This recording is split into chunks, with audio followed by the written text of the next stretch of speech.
Okay, thank you all for coming. I'm so glad you're here.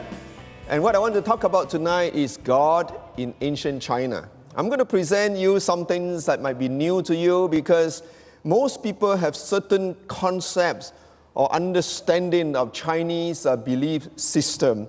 So I know that my material will be new to you, so I ask for your patience and also let me finish my whole presentation before you make a conclusion. First of all, this is my family. I have one daughter and two sons and a son-in-law. My daughter actually just got married a week ago. But I am from a traditional Chinese family, fourth generation. My great-grandmother went to Singapore from Guangdong province. And because of that, I grew up in a very traditional Chinese family, and we worship idols. And when I became a Christian at 19 years old in 1974, I was made to believe that I have turned my back on my culture, that I am no longer a Chinese because now I'm a Christian. So for many years, I accepted that as maybe a price to be paid for being a Christian. But in 1987, my wife and I, we moved to Beijing to work, and it was there that I made some discoveries, and the result is what I'm about to present to you tonight. And most of these materials are in the book that I have written called Faith of Our Fathers.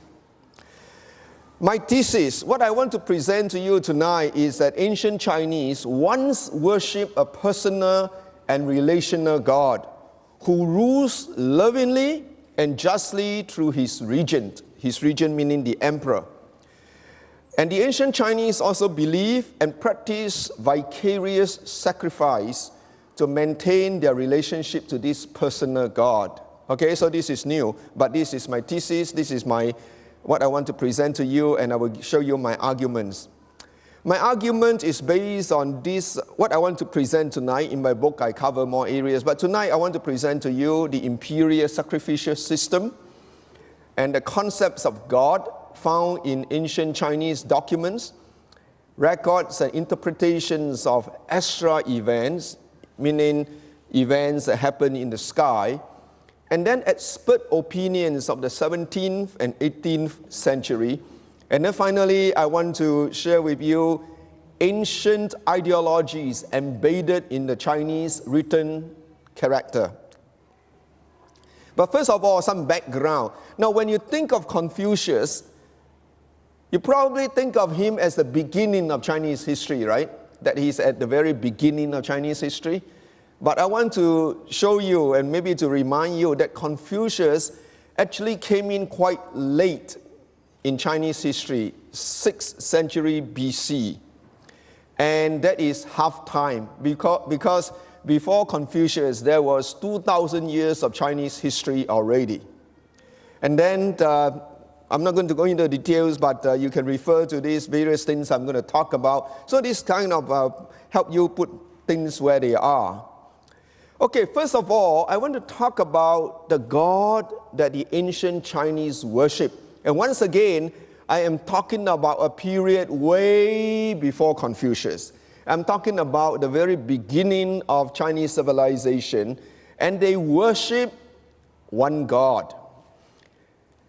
And they call this God as one greater than great. Okay, this is a Chinese character for great, a man with outstretched arms. Tian, or heaven, is one greater than great. That is the God that the ancient Chinese worship. Tian, heaven, is similar to the English word. It can mean the sky, but it can also mean God. Same in Chinese. Tian can mean the sky, the natural sky, but actually in ancient China, the ancient Chinese writings referred more to the God. Because, for example, Confucius says, "He who offends heaven has none to whom he can pray." You don't offend the natural sky, okay? You offend a person. And then in another place, this is a very famous saying of Confucius. He said, "At 15, I had my mind bent on learning. At 30, I stood firm. At 40, I had no doubts. At 50, I knew the mandate of heaven. At 60, my ear was an obedient organ for the reception of truth. At 70, I could follow what my heart desired without transgressing what was right. But the point here is the mandate of heaven. In other words, the will of God. And obviously, Confucius is not talking about natural laws as in the natural sky. He is talking about a person who has a will, and that's why it took him until 50 years old to begin to understand the will of God. Okay, so first thing here, heaven, Tian, is a reference to this God. But there is another term for God in ancient China is 上帝. Literally, it means the Lord on high, or the highest Lord. 上帝 and heaven, 上帝 and Tian are two names of one God. It was made clear by Zheng Xuan, the historian in the Han Dynasty. He said, 上帝 is another name for heaven. Take note, he says, the spirits do not have two lords. So Zheng Xuan understood, as well as the ancient Chinese, that there is a spiritual world, and the one who rules over all is 上帝 or Tian. Just like Christians or Hebrews give different names to God. You have Elohim and Yahweh and Adonai. So in the same way, ancient Chinese use two terms for God. Sometimes Tian, sometimes Shanti. Okay, these are two experts who talks about this Shanti or Tian. First of all, they came to the conclusion that Shanti is not an abstract idea, and I will prove it, but I want to quote you what the expert said. This is a foremost expert on Chinese and Chinese history and culture, Dr. Malhurst. He said, in no case do we find Shanti exhibited under any figurative representations. In other words, Shanti is not an abstract idea. Indeed, we are warned against confounding him with the images in the temples. So, Shanti worship is not idolatry because the Chinese never make an image of Shanti. You will not find it anywhere. Now, while the supreme ruler is declared again and again to be distinct from the visible heavens, the main idea attached to Shanti is universal supremacy, uncontrollable power, justice, glory, majesty, and dominion. Another expert, considered the foremost Chinese expert in the 19th century, even by the top Chinese expert at that time, Wang Tao, James Lake. James Lake said, but the Chinese stand out distinctly from all other hidden nations in these 2 points, that their representations of Shanti, you notice a different spelling, but this was the old way of phoneticizing or Latinizing Chinese, are consistent throughout, and that they never raise any other being to an approximation to him. In other words, the Shanti that the ancient Chinese worship, it's supreme. There is no close second. There's no other person that the ancient Chinese worship. In other words, the Chinese had a monotheistic faith. He is always the same, the creator and sovereign ruler, holy and just and good, and no other is ever made equal or second to him. He has no rival. And now we go into the Chinese classics. You will find that the name Shanti is mentioned about 175 times in the Sishu Wujin, the what would be considered the classics of the Chinese. And these are the things that you will find. These are attributes. Now, for Christian, we study God, and it's called systematic theology, and we classify God's attributes in 2 ways. One, we call natural attributes, meaning that these are attributes that only God has. And then the second category are what we call moral attributes. These are the attributes that God shares with human, and I will share with you. So, first of all, we are going to look at his natural attribute. And these are similar to the God of the Bible. It says here in the book of, in the classic of history, Shang-Su, the conclusive appointment of heaven rests on your person. This is referring to the emperor. You must eventually ascend the throne of the great sovereign. In other words, God is sovereign, Shanti is sovereign in that he appoints the rulers of China. He is sovereign, we can see in another praise, O bright and high heaven, who enlightens and rules this lower world. So Shanti is sovereign in that he rules the world. And then we know that Shanti is sovereign because the mandate was from heaven. This is a mandate of heaven, mandating the throne to King Wen. This is King Wen of the Zhou dynasty, establishing his scepter and the Zhou dynasty. So once again, God, Shanti, Tian, is sovereign. He decides who rules. And the Chinese also understood that heaven or Tian and Shanti is eternal. King Wen lives above. His virtues shine in heaven. Though our Zhou nation is old, God's mandate is still with us. The Zhou nation was not established when the time of Di's mandate had not arrived. King Wen's soul is active and he lives in the presence of Shanti.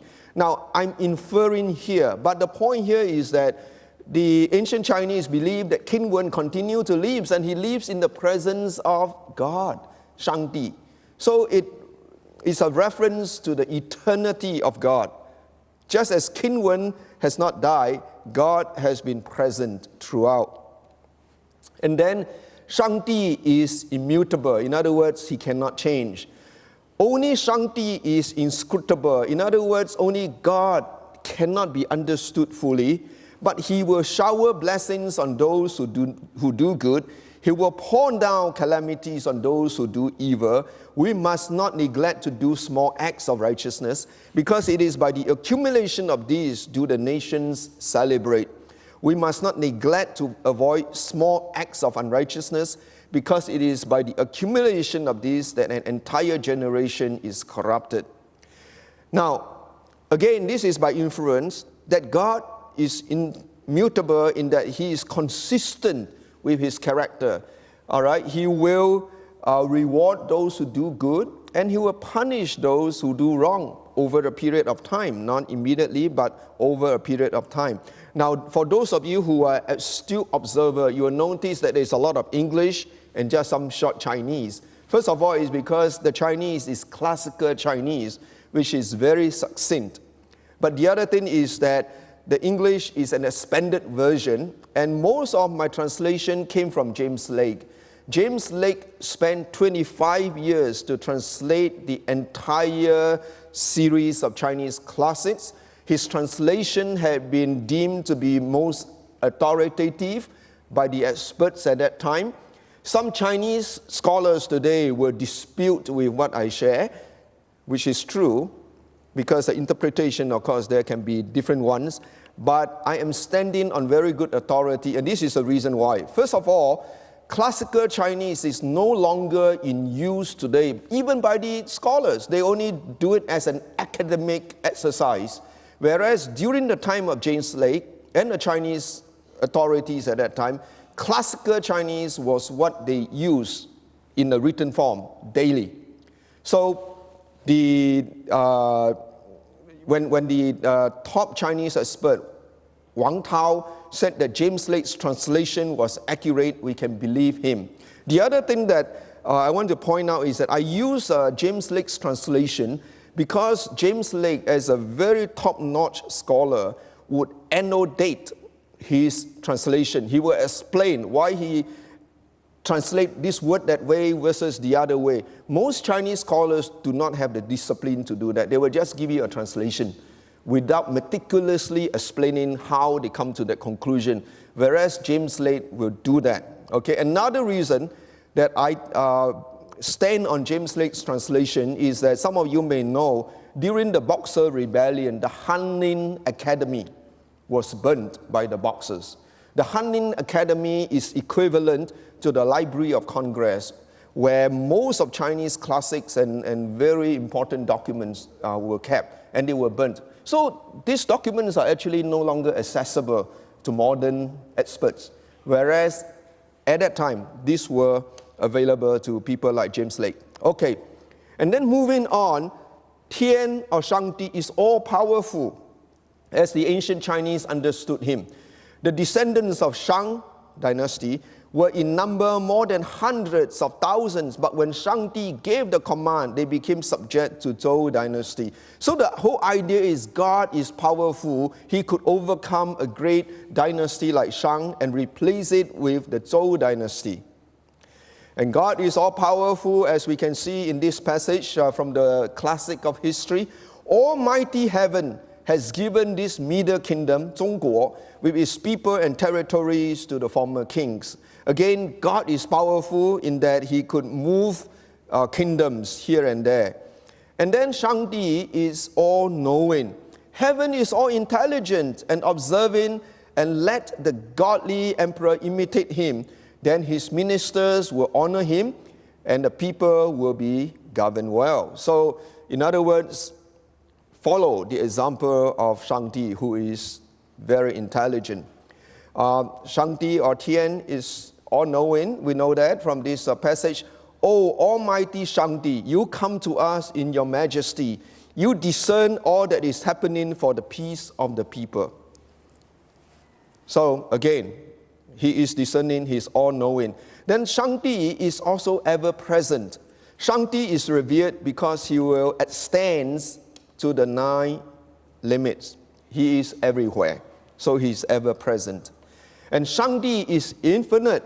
Only the mandate of heaven is absolute and eternal, majestic and infinite. Heaven, Shangdi is infinite. O vast and great heaven, who are called our parent. Some of you are starting to wonder, how come these are not known to us? Well, it's because most Chinese today neglect the classics. I went to the Xinhua Shudian in Beijing one day. I wanted to buy a copy of Li Ji, one of the classics, the Book of Rites. And I asked the lady at the counter, I said, I want to buy a copy of Li Ji. And she said, who is the author? You know, it's like walking into the bookstore and you say, I want to buy a Bible, and the counter person asks you, who is the author? So I said, you have no idea? She says, I've never heard of it before.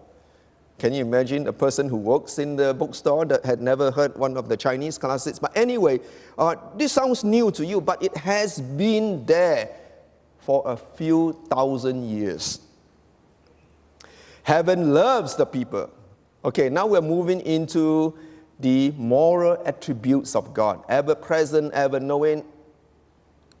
Those are called natural attributes. Only God is ever-present. Only God is all-knowing.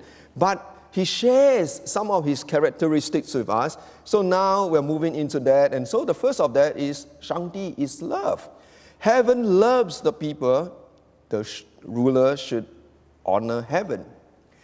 This is a very important point because Chinese who worship idols never think of God, their idols as loving, right? They never think of having a love relationship with the idols. They worship their idols because they want to get something from the idols for protection. Maybe they want a wife, or they want a beautiful child, they want to pass the exam, or they want to win the lottery. But they never think of a loving relationship with the idols. Whereas ancient Chinese, this is a very fundamental concept, that because God loves the Chinese people, that God will always appoint good rulers to rule them. And how do they know that this ruler is not from God? When he no longer exhibits God's character, and then they can change the mandate. So the Chinese word for the change of mandate is the word for revolution, 革命. Because the mandate is God's will. And a person, a ruler, can only become the ruler of China when he has the mandate, the Tianmin, from God. When he no longer has that mandate, when he doesn't exhibit the character of God, when he doesn't love the Chinese people, then the people can 革命, 替天行道, that you can act the will of God. This is very powerful. This is very important concept. And more to say, how do we know that heaven loves the people of the world? Because he enlightens them universally. Heaven, 上帝 is holy. Again, if you look at Chinese worship, idolatry, they never think of their idol to be holy. In fact, the most devout worshipper of Chinese idols are the Chinese mafia. It is virtue that moves heaven. There is no distance to which it does not reach. Pride brings loss, humility brings reward.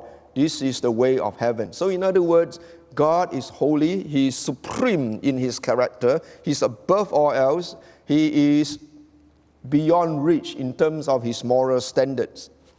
Now, Shanti is holy because among the ancients who exemplified this fear, and this is a fear of the holy God, there was a founder of Xia dynasty, Da Yu.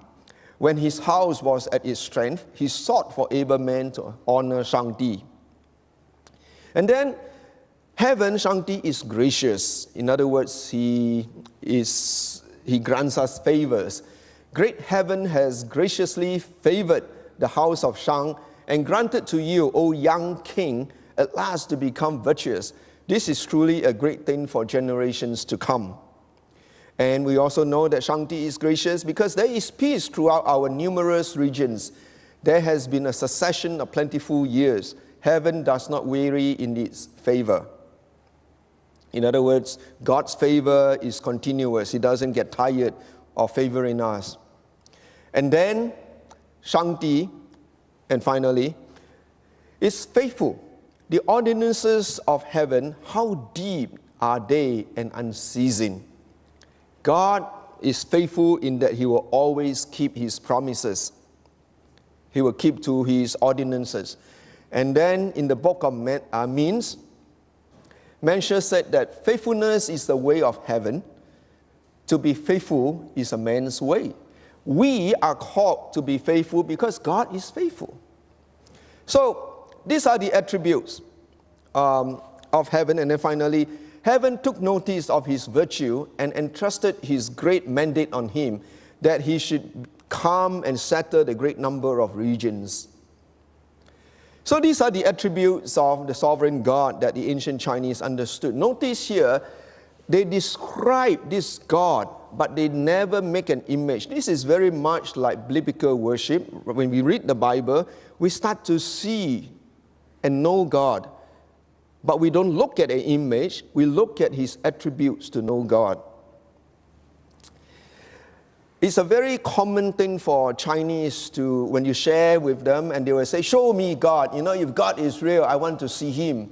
I will point them to this, to the ancient Chinese. Because you can know a person by his character, right? So when they think about seeing God, they want to see eye to eye. I say, no need, because our forefathers, ancient Chinese, understood God. And if you look into the ancient Chinese classics, you have an idea of who God is. The second evidence I want to present, the first one are the documentary proofs. And now it's the longest and most continuous religious practice in China. This is the one religious practice that had lasted for a few millennia. It started when the Chinese civilization started. There is not a point in Chinese history that say, oh, they started to do this. It is assumed it was there from the very beginning of ancient China, and it only stopped officially in 1911. And why 1911?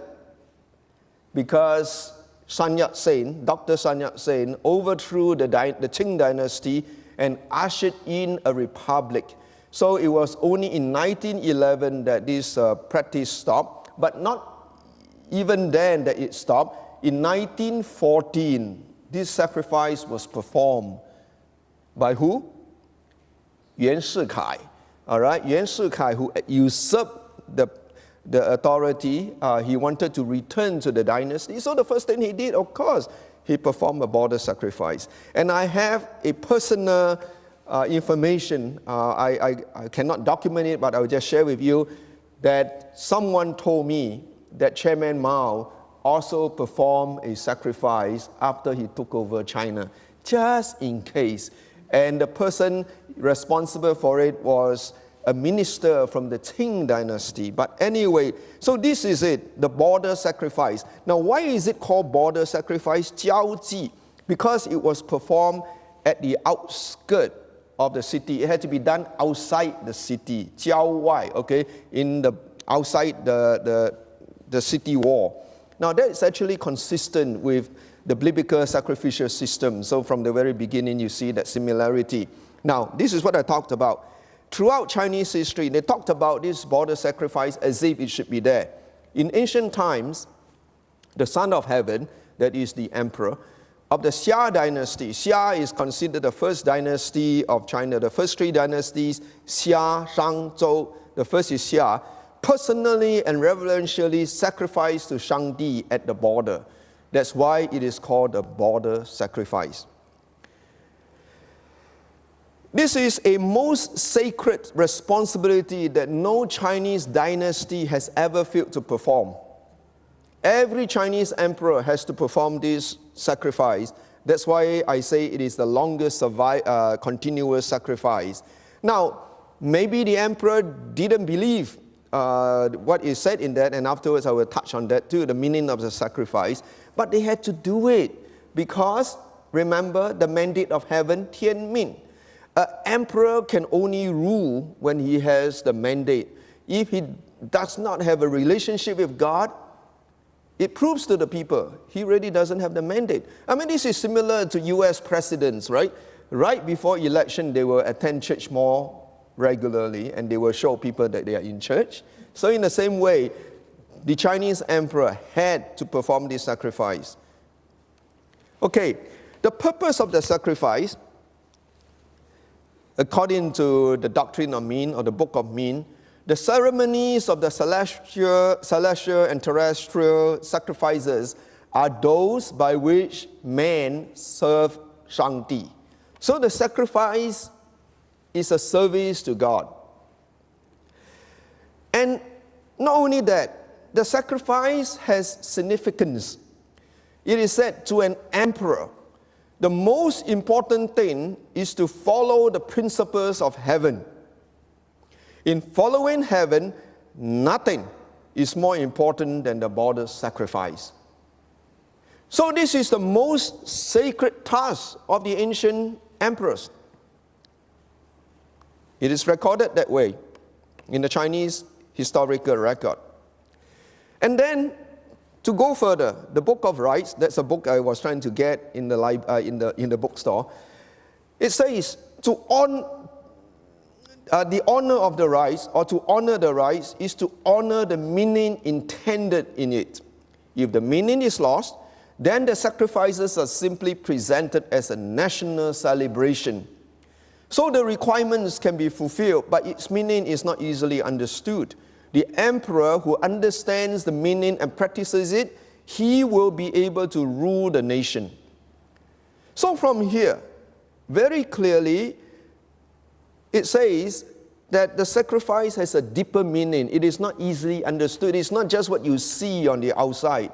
And it goes so far to say that the emperor who understands the meaning of the sacrifice will be able to rule the nation. China is a very large nation, even at that time. To rule that many people, and here it says, if you understand the sacrifice, you'll be able to rule the nation. Wow! You know, if there's one secret to ruling the nation, I think the Chinese emperors will rush to it, and this is it. Okay, what is that meaning? I want to suggest to you, the meaning involves in servant leadership. It involves in self-sacrifice on the part of the ruler, and it involves, more importantly, substitutionary death or vicarious substitution. A 7-year famine happened around the time of Shang Thong, the first emperor of the Shang dynasty. The famine lasted for 7 years. They tried everything to please God. They offered all kinds of sacrifices, but the drought went on and on. You know, LA is having a drought for 4 years, and I think you're feeling the pain. But imagine in those days, without modern irrigation and transportation, they were suffering, they were hurting.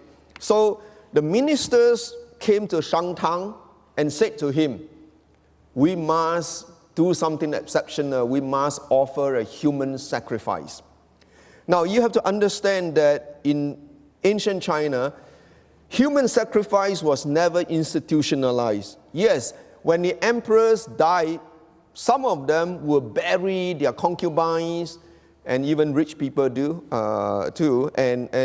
But it is not related to the worship of Shanti. There is never a record of human sacrifice like some other pagan religion. So this is surprising that the people would suggest this to Tang, and it shows you how desperate they were that they would think of something so exceptional. But a greater surprise was that Tang actually agreed. He said, okay, let's do it against all the rules. He said, yes, we will offer a human. So they set a place at the mulberry bush and a time. And then a bigger surprise awaited everyone.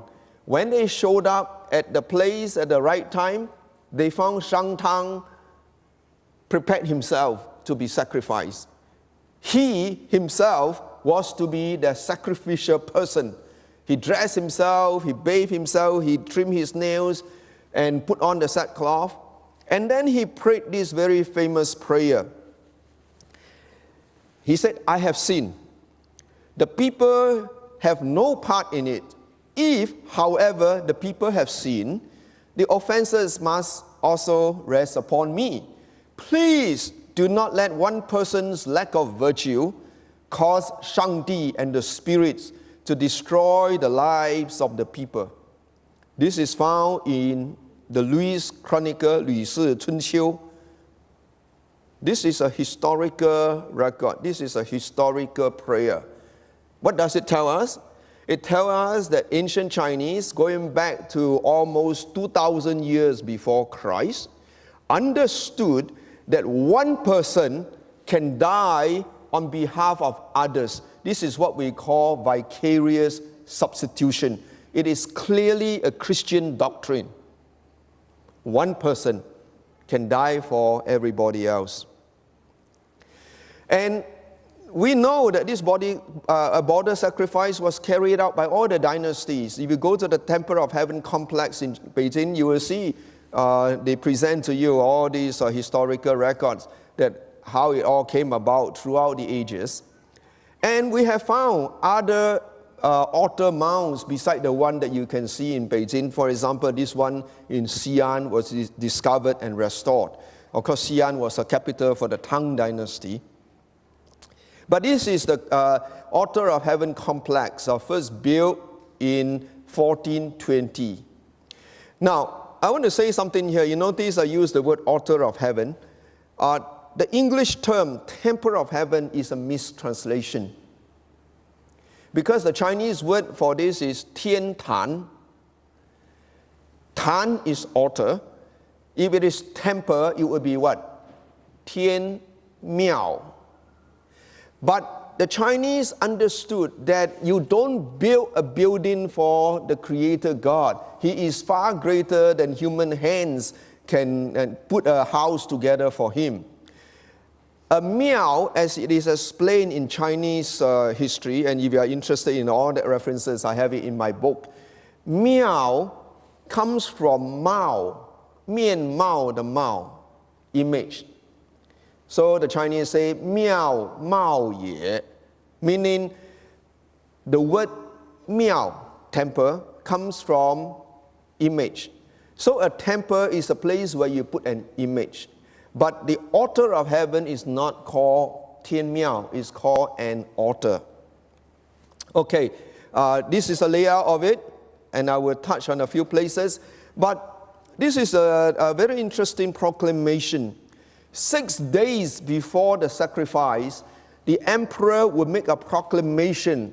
But this proclamation is directed to the spirits, not to people. Okay, the emperor knew that there is a spiritual world. So he says, on the first day of the coming month, I, Zhen, shall reverently lead my officers and people to honor the great name Shangdi, dwelling in the sovereign heavens, looking up to that nice, storied, lofty blue sky. Beforehand, I inform you, all you celestial and all you terrestrial spirits, and will trouble you on our behalf to exert your spiritual influences and display your vigorous efficacy, communicating our poor desire to Shangdi and praying him mercifully to grant us his acceptance and regard, and to be pleased with the title which we shall reverently present. For this purpose, I have made this proclamation for your information. All you spirits should be well aware of it. You are seriously informed. Few things here. I want you to note, first of all, the emperor addressed to himself is Zhen. This is the superlative form of I. Only the emperor could use that. But immediately you can see the emperor consider himself superior or inferior to the spirits. Superior, okay? The emperor sees himself superior to the spirits, 鬼神. And some people say, wow, Christians don't believe in that. It's not true. If you read the Psalms, for example, Psalm 103, David actually called everybody, the spirits even, to come and worship with him. Bless the Lord, O my soul. All those who has been, bless his holy name. So in the same way, the Emperor of China called upon the spiritual world to join him in this very important worship. And this is the Chinese original text.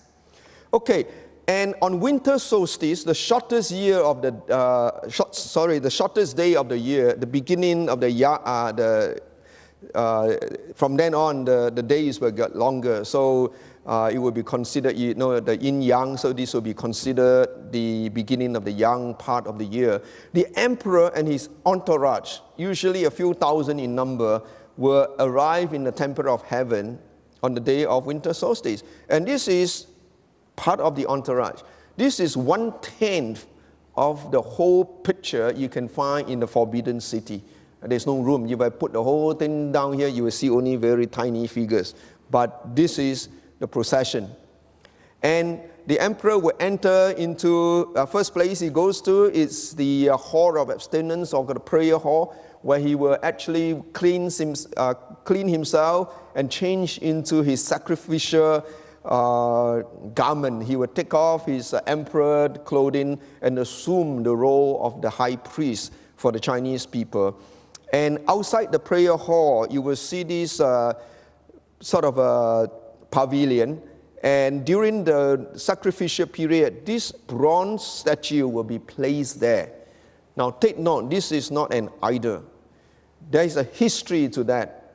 Because during this time, the emperor is supposed to be in prayer and contemplation. He's supposed to get himself ready. All right? He would have been fasting for 3 days.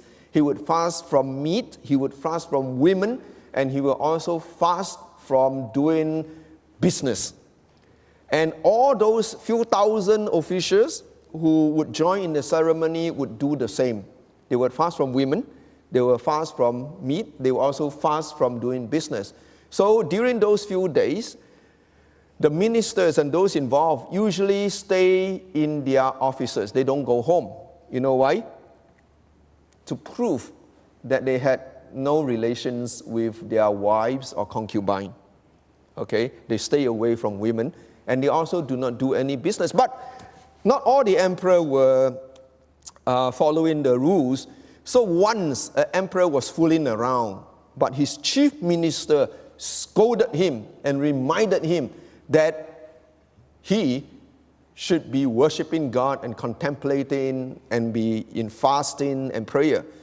So from then on, the emperor would put this statue up. You notice a hand like this because there will be a sign that is placed there to remind the emperor that he is to worship God in those days. And then that afternoon, the day before winter solstice, that afternoon the emperor will come into the imperial vault of heaven. It's called the imperial vault because this is the place where he will keep the name tablet for 上帝. Remember, I tell you there is no images, but they do have a tablet. And this is the tablet, if you see, placed elevated so that the emperor is much lower than the tablet. And the emperor will come and inspect the tablet to make sure everything is in order. This is the name tablet for the God Most High. And you'll notice there are two scripts on the right.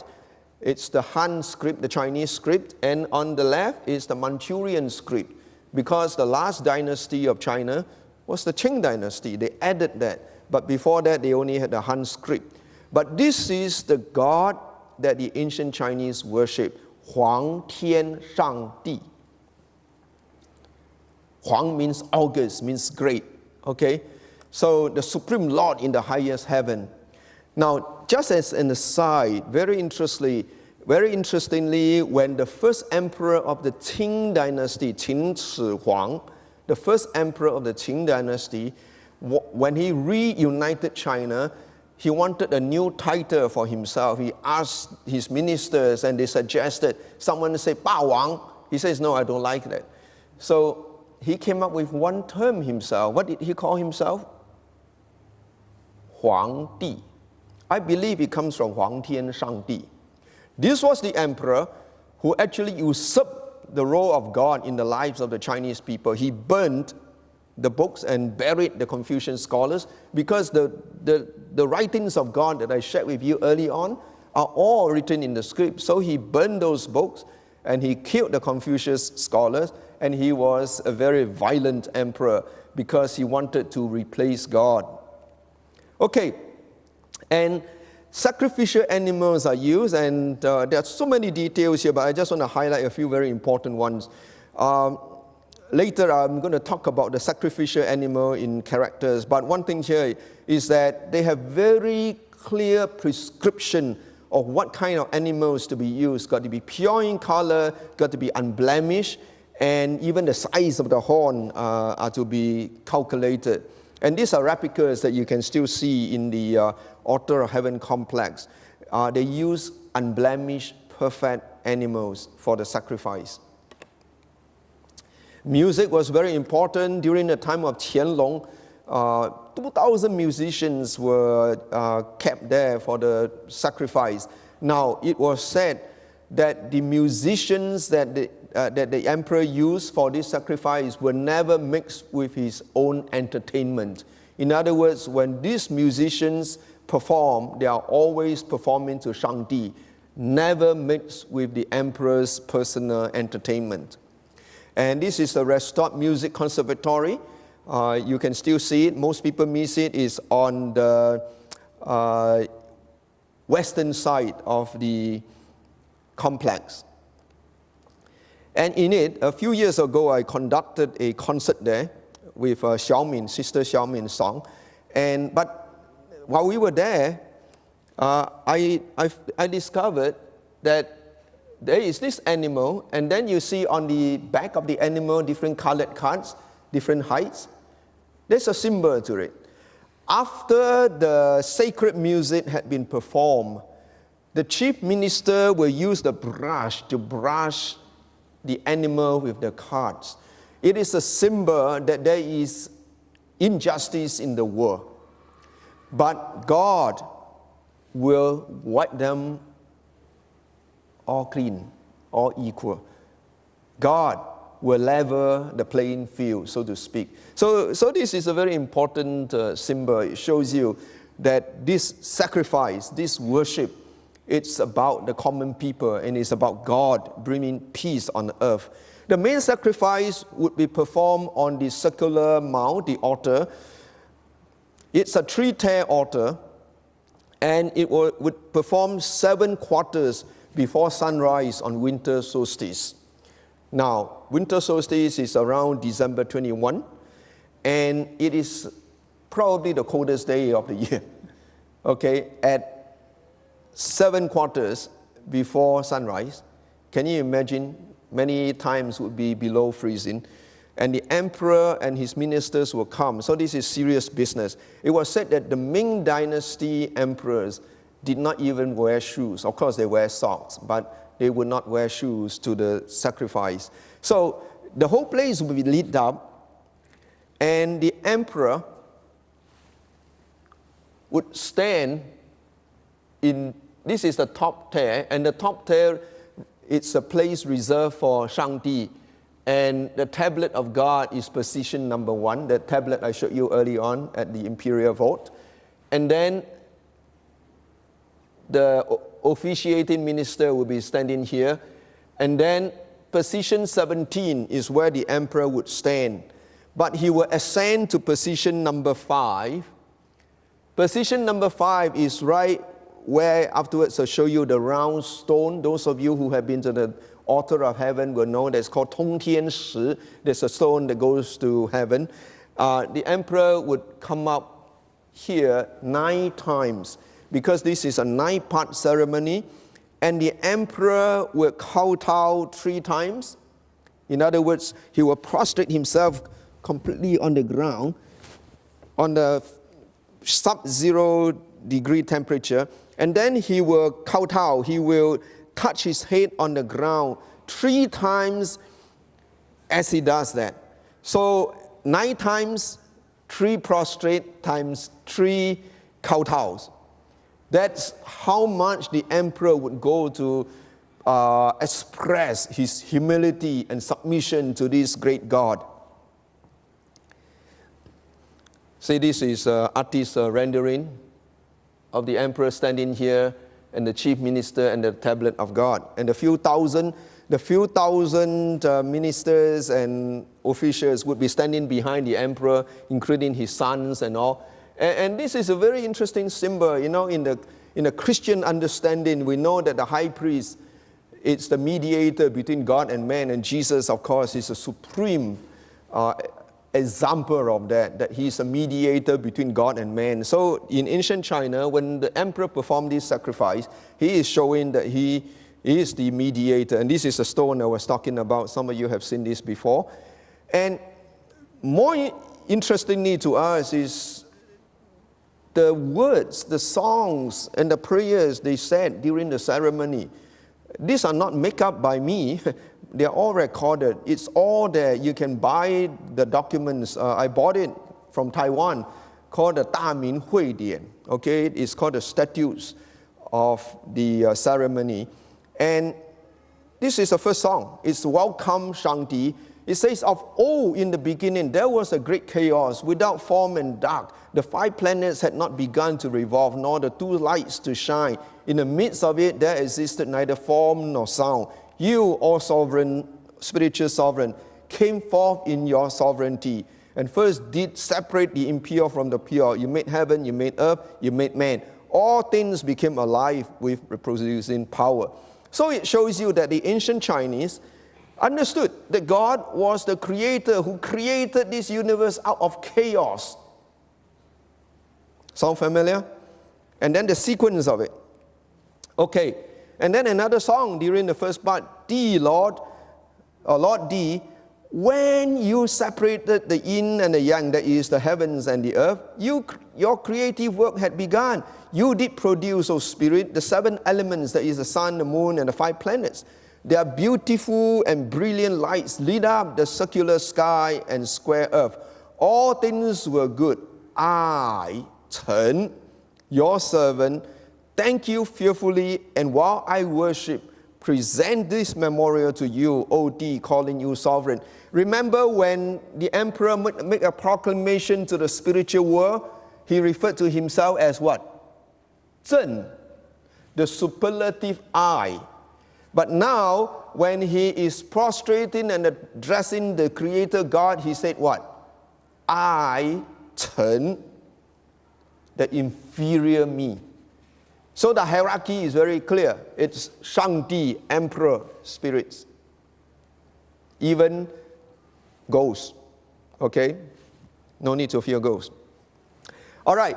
The second part, it's the offering of gems and silk. And this is a song. These are the words of the song that will be prayed.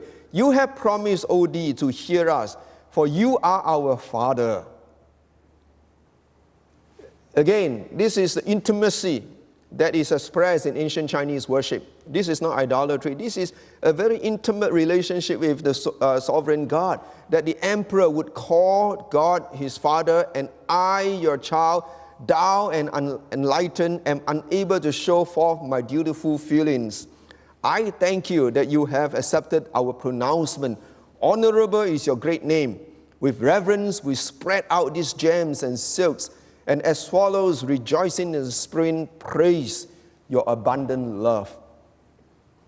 This is an expression of a very intimate relationship with God, that God is a relational God, and God cares about us. He is our Father.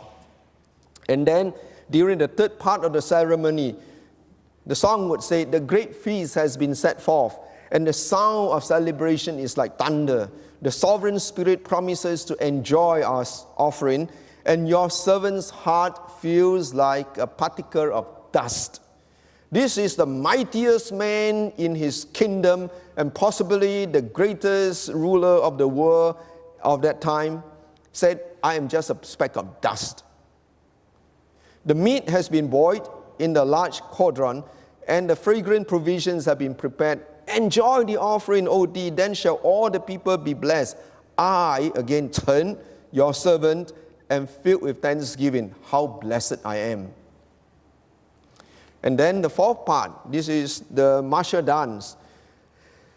The great and lofty one pours out his grace and love. How unworthy are we to receive it? I, his foolish servant, while I worship, hold this precious cup and praise him whose years have no end. And once again, you see the most powerful man in the kingdom humiliating himself, calling himself unworthy, calling himself foolish, recognizing that he is a sinful man.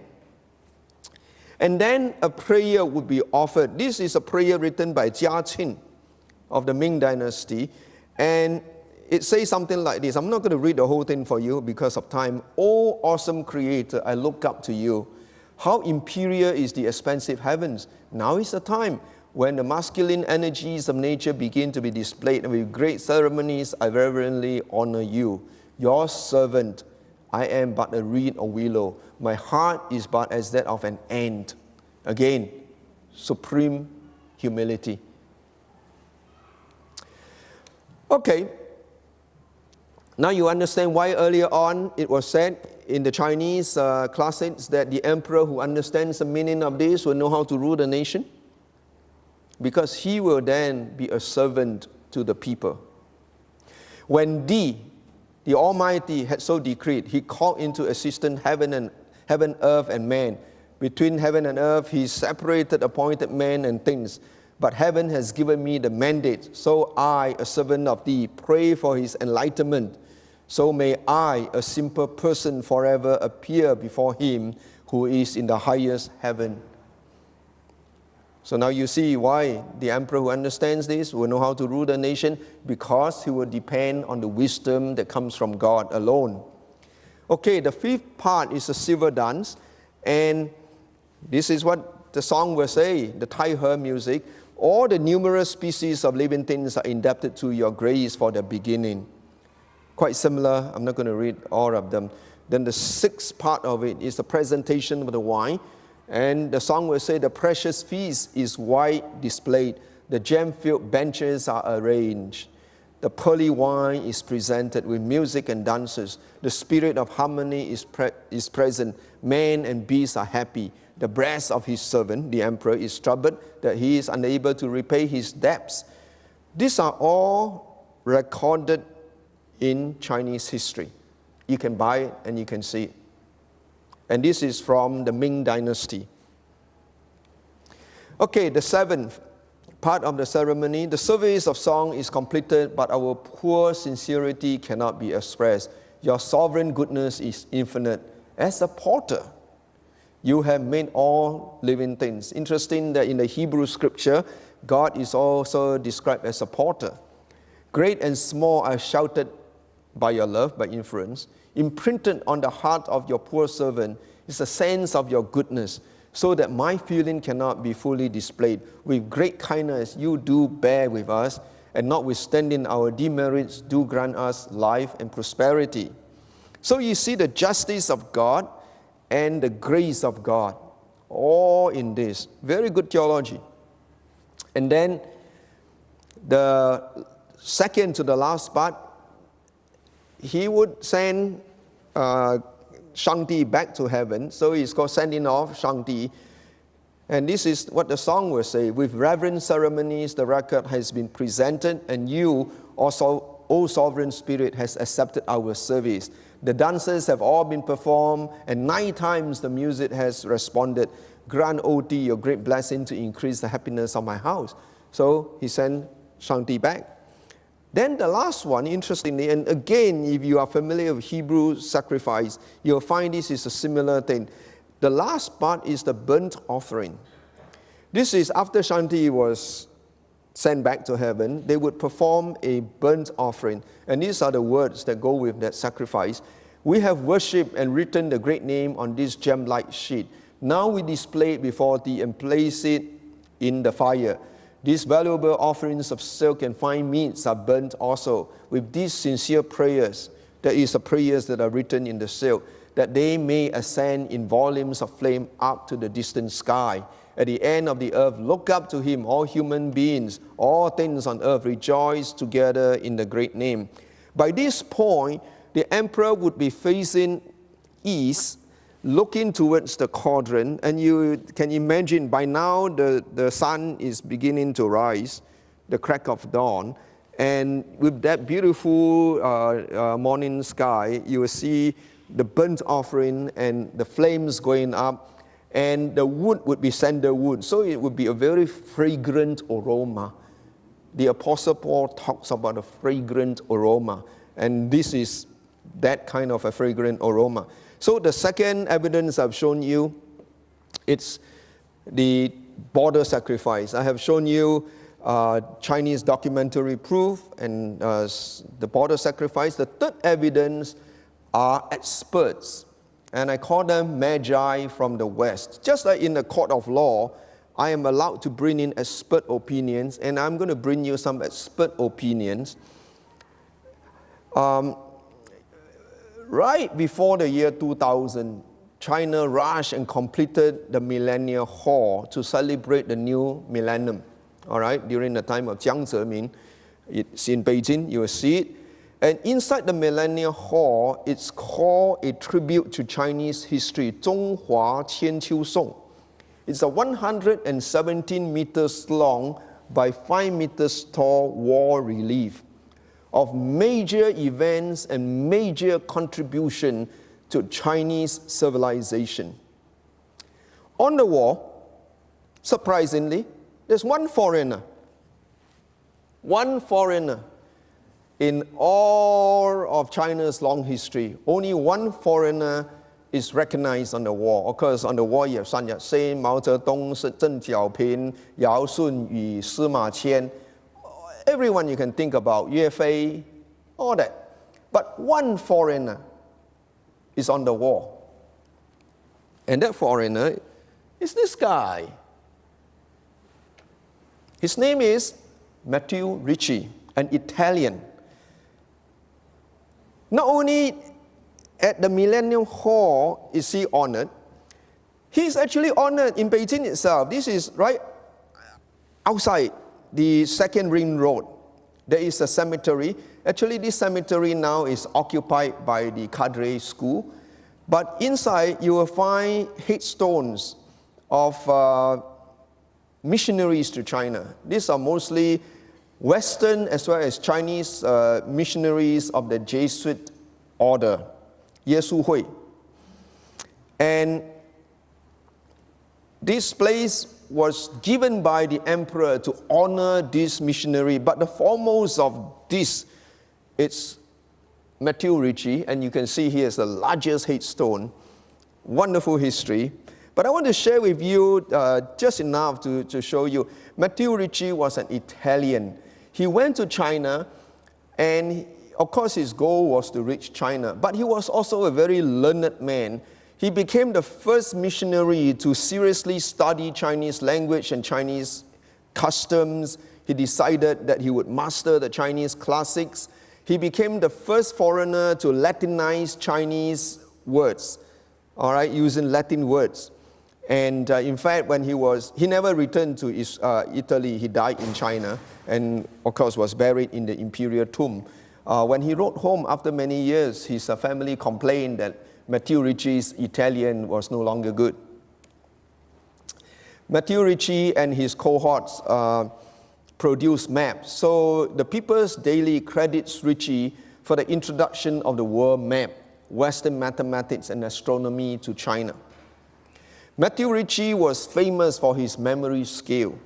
He would wow the Chinese by memorizing long poems. In fact, the story was recorded that he was at a party in Nanjing, and now remember at that time the capital was in Nanjing. So, no, sorry, I'm wrong. By the time of Wan Li, he was already in Beijing, but he wowed the host by looking at the poem and reciting it for him. And so the host could not believe it. He said, "You must have read this poem before." So he said, "Okay, you have your guests, a few hundred of them. Everyone write a word randomly, no order, just randomly write." So they did. They wrote on a piece of paper the different words, any words. And he looked at it once, he put it down, and he recited it for them.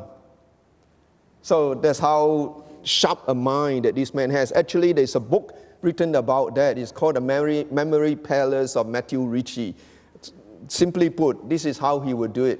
You see, if I were to tell you to go to my home, my house, to my desk, on a certain drawer to say maybe I left my passport there, I can describe to you, right? I will tell you, go to my house, go to the room on the right side, and to the left side you will see my desk, and on the second drawer, if you pull open it, you will see my passport. So the Jesuits, and especially Ricci, would form all these palaces in their mind, and they will file their information that way.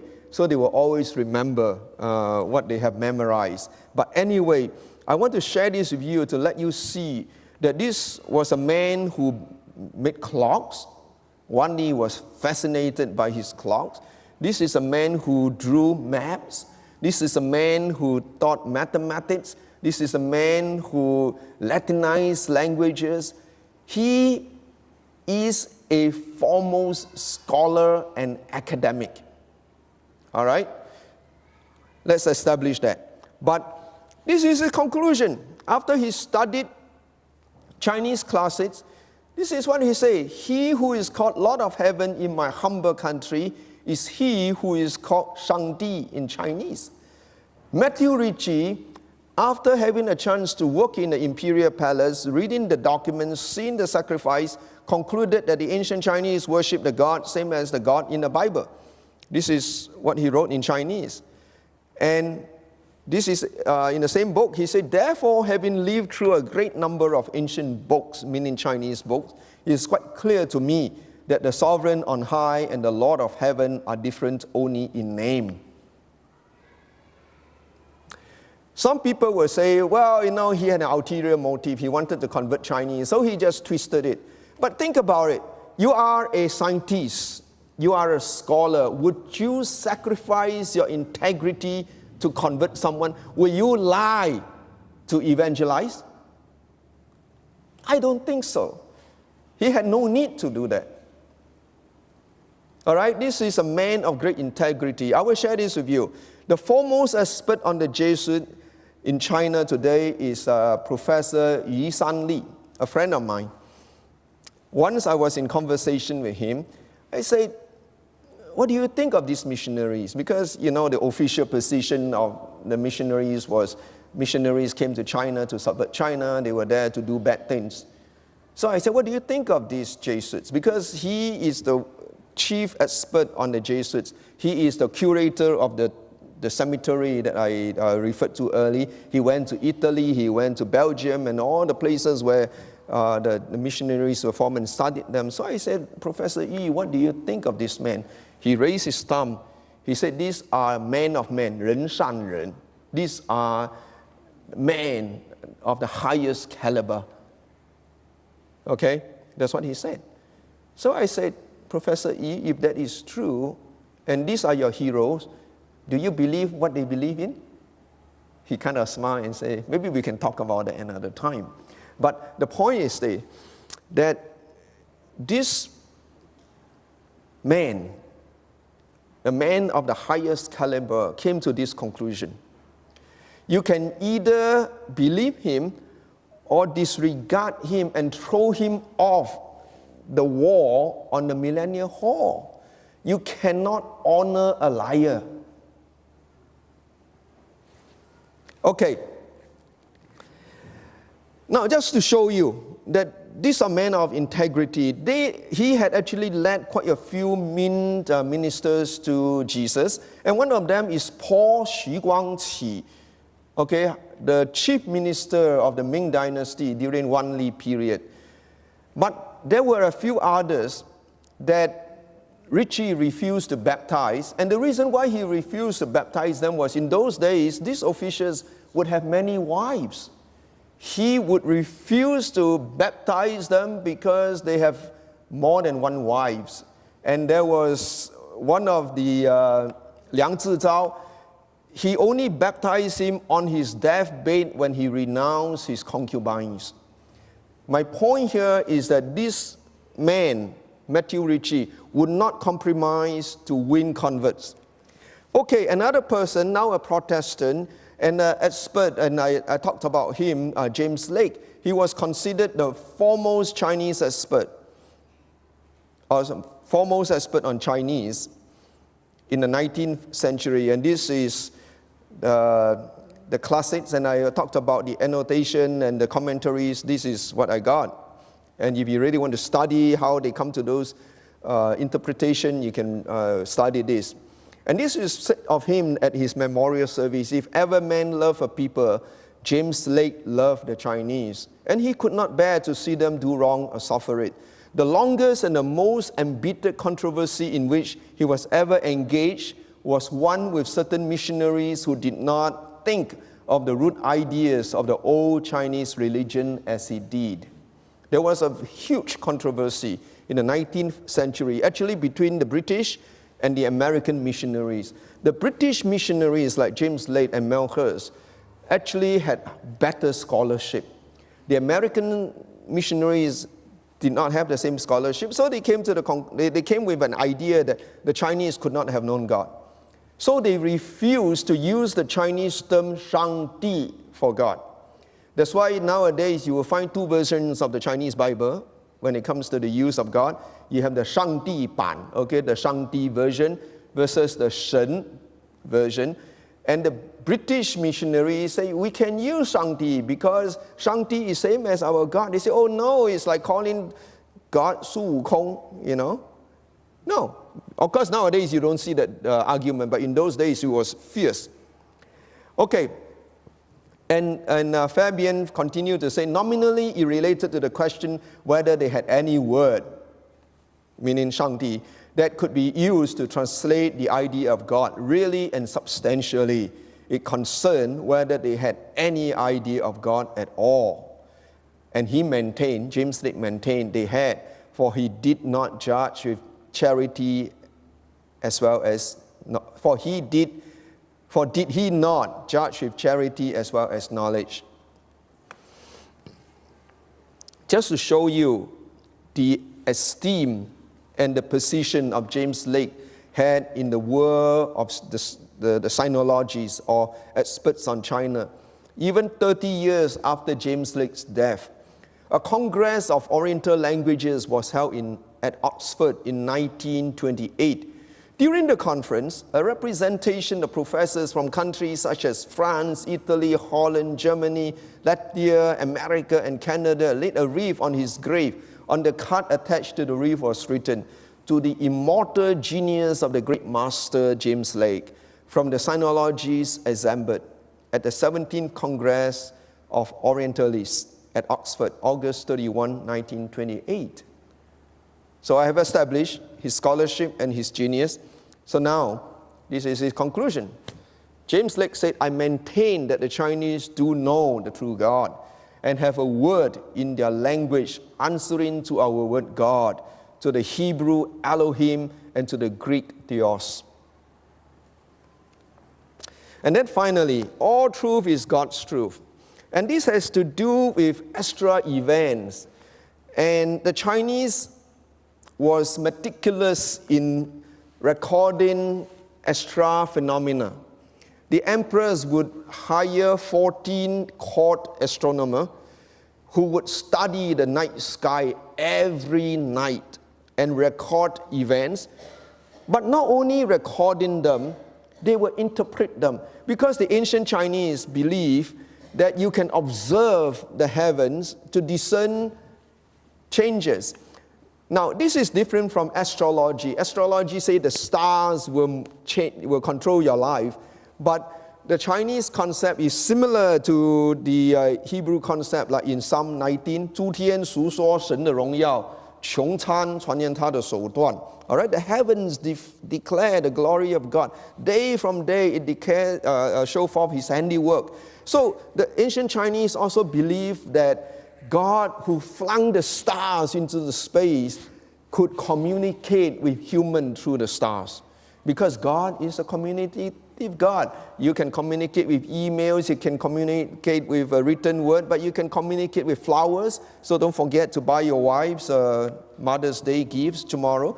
But so the Chinese said, observe the heavenly bodies to discern the changes of the ages. Observe humanity to teach people and govern the world. So these are some things that they discovered during the reign of Tianping during the early Han Dynasty, which was, he reigned about 7th to the 1 BC. In the second month of the second year, the comet out of Altair was out of Altair for more than 70 days. It is said, comets appear to signify the old being replaced by the new. Altair, the sun, the moon, and the 5 stars are in movement to signify the beginning of a new epoch, the beginning of a new year, a new month, and a new day. The appearance of this comet undoubtedly symbolizes change.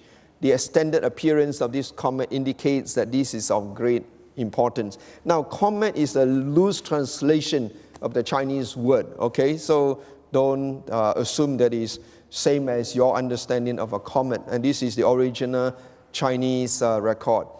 Remember, they would meticulously record these extra phenomena. And the second month of the second year of Emperor Tianping would be around 5 BC, March 9 to about April 6. All right, I cannot be sure. So it's roughly that period of time. Then another record of the same event in the second year of Tianping of Emperor Xiao Ai, that is his reign title. In the spring, the first month, a baby comet was found at Altair. What is important is that they would interpret this event, and their interpretation is that this has to do with a perfect sacrifice. Now, if you compare that with biblical record, this would be, say, around the time of the star from the east that showed the Magi how to find Jesus. And what did Jesus come for? Jesus came to die for us on the cross. Jesus came to sacrifice, and He was the perfect sacrifice. Now, this is independent of Hebrew records. All this I'm telling you, we all know that China and Israel had no interactions in the ancient times. I'm not saying that the Chinese had read the Bible. They were certainly not influenced the Bible. But whether it was the Genesis record or the extra events, they saw them independently, and more importantly, they interpreted them consistent with the Bible. Then 13 months later, you will recall that in the Bible, after the Magi arrived in Jerusalem, apparently the first star in the east disappeared. That's why they had to ask around. And then after they left Herod, they found the star of Bethlehem. So in the Chinese record, about 13 months after the previous record, it was said that on GU, day of the third month of the third year, remember now this is Early on was the second month of the second year. Now it's the third month of the third year of Jianping. There appeared a bold star at Aquila. 13 months later. Now, probably it took the Magi that many months to move from the east to Jerusalem. That's why in the Bible, the biblical record, when King Herod heard that about this new king to be born, he was tricked by the Magi because the Magi did not come back to see him.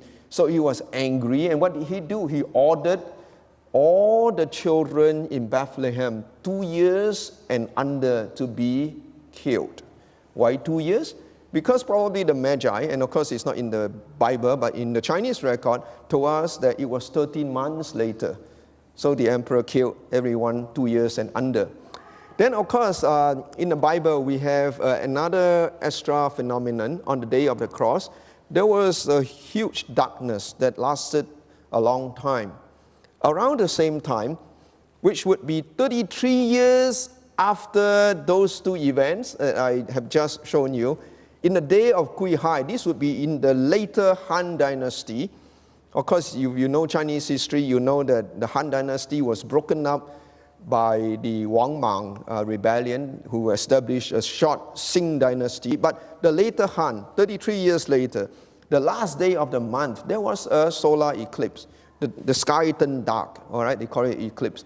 The emperor avoided entering the throne room, withheld all military activities, and did not handle official business for 5 days. And he made an official pronouncement that my poor character has caused this calamity, that the sun and the moon were veiled. I am fearing and trembling. What else can I say? Anyone who presents a memorial, in other words, anyone who presents a memo to me is not allowed to mention the word holy. You see, whenever they present a memo to the emperor, they would call him holy. So he's saying, don't call me holy at this time. And this is the original Chinese record. You can find it in the Chinese historical record. And more importantly, there was a response to this event. So it was recorded summer. So a short time later, 4th month of the year, on the day of Ren Wu, the imperial edict reads, Yin and Yang have mistakenly switched, and the sun and the moon were eclipsed. This is fantastic. This is their conclusion. The sins of all the people are now on one man. The emperor proclaims pardon to all under heaven. They had no idea of the crucifixion that happened in Jerusalem. But this was recorded around that time, and they came to the conclusion that the sins of all the people are now on one man. Whether you believe this to be referring to Jesus, the very least that you have to conclude is that the ancient Chinese believed that one man can die for the sins of all the people.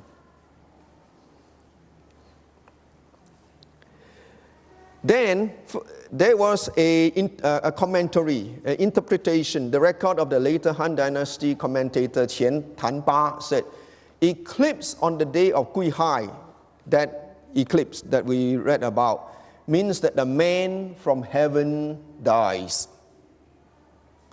Again, whether you believe this relates to the Bible, you still have to answer the question, who is this man from heaven? And the Chinese word is Tian Ren Peng. Peng is a special word referring to death of the emperor, the king. So in other words, this heavenly man is also the king. So you still have to answer, who is this man? Interestingly, the Chinese has this recorded. And then finally, very quickly, 5 minutes, I'm going to rush through this. Words have meaning. The Chinese language is a very unique language in the world. It's one of its kind in the whole world because the Chinese character is iconic. It is a picture. Now, you have second generation in the United States, you want them to study Chinese. What is their complaint? It's too hard, Mom, too hard, Dad. I don't want to memorize all those Chinese words. So because of that, all the other languages of the world had gone phonetic, like English and Spanish or German or Latin. They use alphabets. Now, the advantage of alphabets, of course, is that it helps you to write and remember easily. But what is happening with that is that after a while, phonetic words will change. Because when people pronounce a word differently, you have to write it differently. Whereas in Chinese language, the meaning of the word is embedded in the symbol. And we know that we have good sources because of the oracle bones, 55,000 fragments, and the bronze inscriptions, 12,000 pieces. And we know that Chinese characters throughout the ages evolve, but not substantially. You can recognize it. If you have a chance, go to the internet or the museum to look at the original version of the King James Bible. You will not be able to read it, even though it is in English, because the spelling is different than what it is today. But amazingly, we can read some of the oracle bone inscriptions and recognize them a few thousand years ago because the meaning is embedded. And we also know that the Chinese characters developed independently of the languages of the Near East. And with Chinese characters, there are three types: pictographs, ideograms, and phonetics. I'm not going to go through that. But with an ideogram, it's interesting because ideogram puts ideas together to tell you, to express an idea. For example, this is a sign for what? Danger, right? It doesn't mean that there is a pile of bones there. It means that don't get near here, you'll become like that. And this is another illustration. The Rosetta Stone is a great discovery because for a few hundred years, the ancient Egyptian language was lost to the world. When people see those figures on Egyptian monuments, they thought they were just pictures. They had no idea that it was actually a language until they found the Rosetta Stone, which put the ancient Egyptian language along with Greek and the intermediate language. So from the Greek, they have been able to decipher the ancient language because it is an iconic or a pictogram. So, and finally, embedded meaning of the icons. These are two very famous symbols. It is now accepted throughout the world. And if you do not know what it means, it will be very bad for you. You need to use the restroom because you need to find out whether you're going to the male or the female restroom. Right, on the left is the restroom for females, and the right is restroom for men. Now, these symbols do not need to change anymore because it has taken hold. So a few thousand years later, we'll probably be seeing these symbols. Now just imagine, 4,000 years later, women no longer wear skirt or blouse. Women all dress like men. But our descendants will be able to look at that and say, wow, you know what? Our ancestors, the female ancestors, wore something like this, a triangle, a dress. So this is with Chinese words. We are able to get into the minds of Chinese a few thousand years ago by studying these words. And I don't have time to share all these words with you, but I just want to relate that sometimes we are accused of saying, you are interpreting it this way because you are a Christian. I say yes, in a sense, but it is not just that. I can recognize them quicker than you because I have another ancient reference, the Hebrew scripture. It would just be like coming to America. How many of you are Cantonese? Very few. Okay, good. One. The rest of you, when you go to McDonald's and you buy French fries for your children, they will always ask you, do you want ketchup? Now, those of you who are not Cantonese will not think of ketchup as a Chinese word.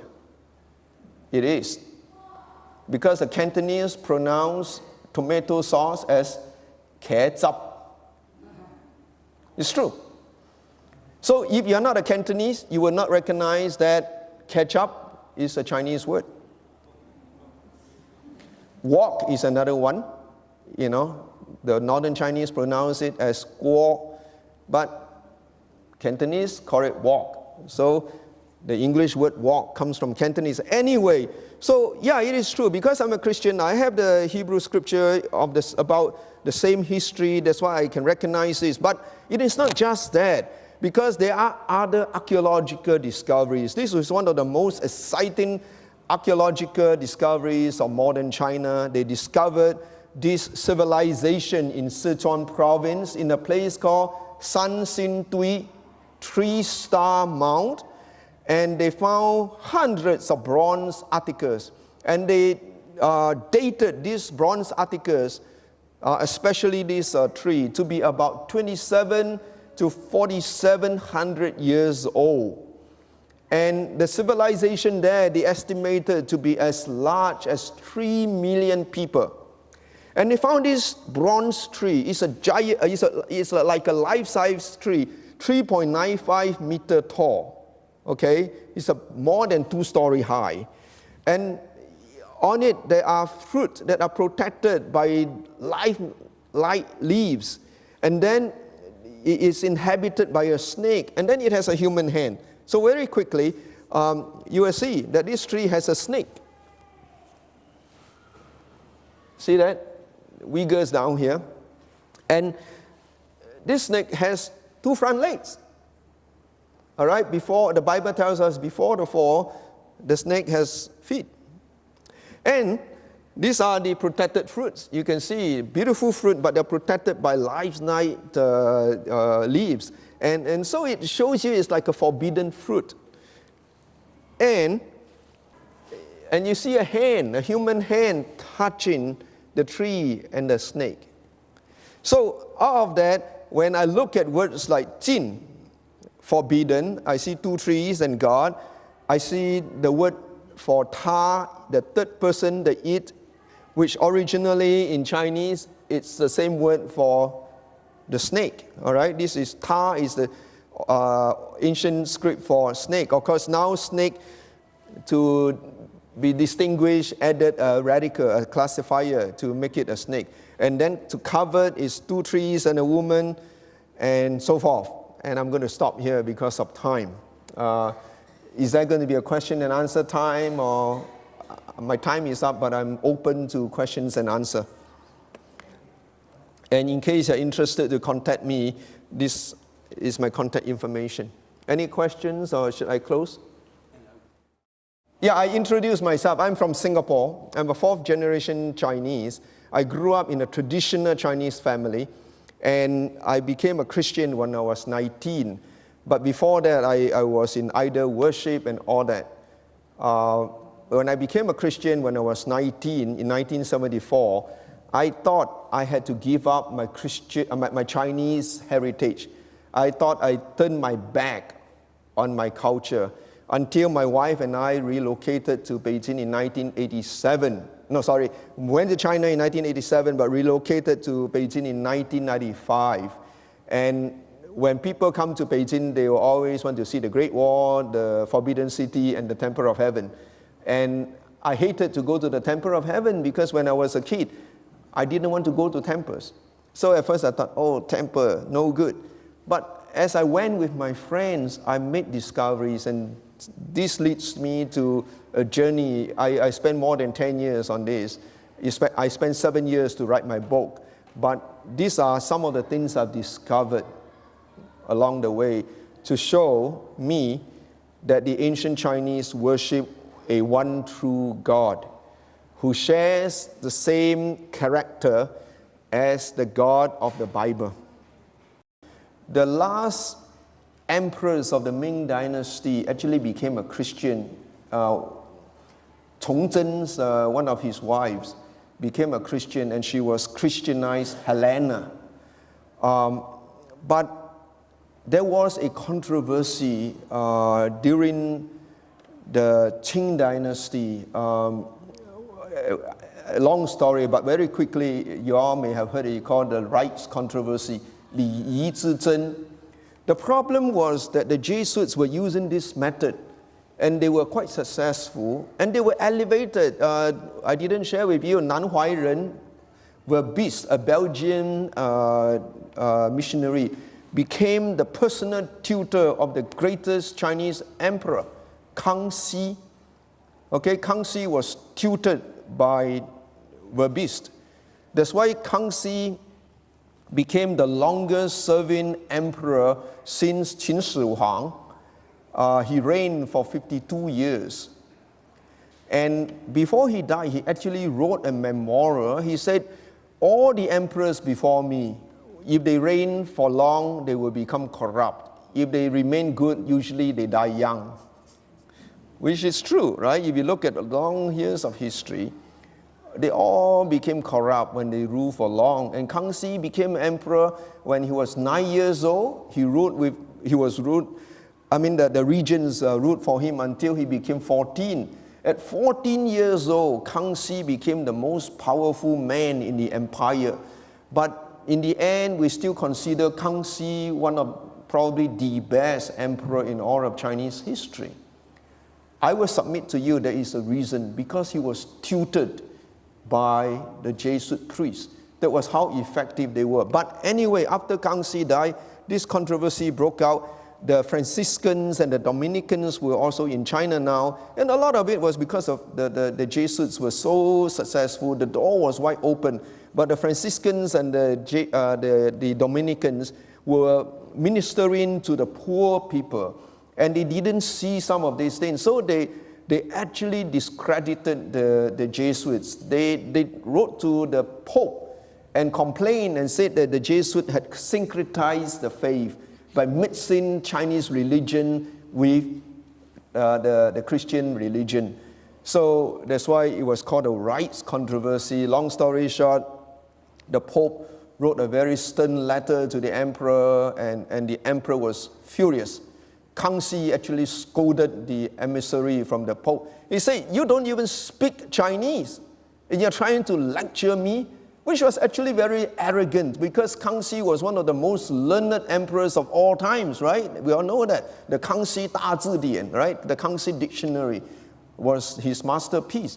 But this guy was trying to lecture Kangxi, and Kangxi actually wrote letters to the Pope to explain that when he worshipped God, he worshipped the Supreme Being and this and that. But I won't get into that. So as a result, and then, of course, Yongzheng was not a very good emperor. He dispelled the missionaries, but leaving behind the Jesuits.